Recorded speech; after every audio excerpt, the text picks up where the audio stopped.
Почему в 23-м году вы считаете, и у партии, и у вас лично должно получиться?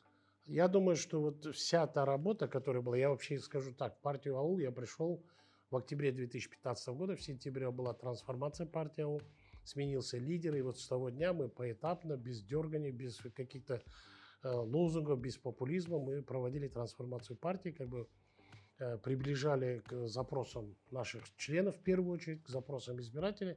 Я думаю, что моя уверенность, почему мы сможем все-таки победить вот на этих выборах 23 года, складывается на том, что вот эти вот 6,5 лет все-таки мы накопили большой багаж отношения избирателей к нам.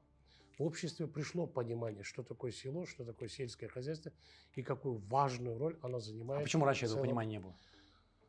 Сегодня буквально отвечал на этот вопрос. У нас было так. В 95 году, помните, один из наших вождей страны, кто-то сказал, что сельское хозяйство Казахстана не нужно, что оно не конкурентоспособно, что у нас богатые подземные кладовые, мы Кто будем это был? продавать газ, нефть, там всякое В Новом такое, Казахстане принято называть имена. покупать продовольственные товары за границей и тем самым обеспечивать. Зачем нам сельское хозяйство? И вот такое отношение было тогда у властей, а потом оно постепенно перешло в общество. Я считаю, что, слава Аллаху, с этим быстро разобрались где-то в 99-м, 2000-м, Рахим, ты сам прекрасно знаешь, что тогда пришло новое руководство Минсельхоза, было объявлено трехлетие аула, 3-5 годы, Я это госпрограмма хорошо была, помню, да. поскольку мы с вами, вы Да, тогда да, были да. директором департамента Вот. животного. Нет, я был департаментом стратегического планирования, а Да. потом уже отдельно А я был переработал. председателем правления АО Казагрофирм. «Казагрофинанс». Да, На тот да, момент это самая ключевая большая была дочка Минсельхоза. да, да, Казагро еще не было.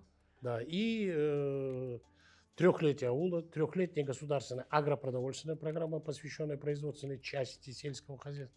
И 4-10 годы была государственная программа развития сельских территорий. На 6 лет мы ее разрабатывали в 3-м году. И вот с тех пор я считаю, что все-таки поменялось отношение.